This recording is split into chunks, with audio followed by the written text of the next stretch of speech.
Here is our question.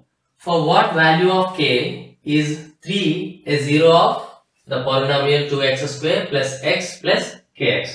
So here we have given quadratic polynomial.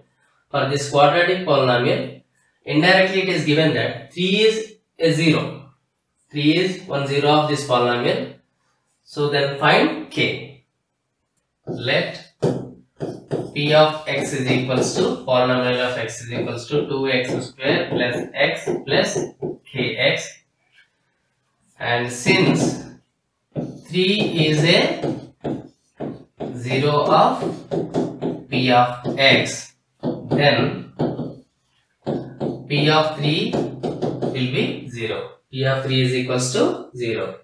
So that implies 2 into 3 square, replace x by 3 plus 3 plus k into 3 is equals to 0.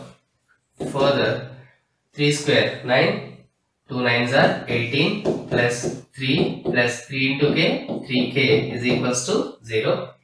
So further we can rewrite this statement: 18 plus 3, 21 plus 3k is equals to 0. And further, if you bring this 21 into other side, it becomes negative.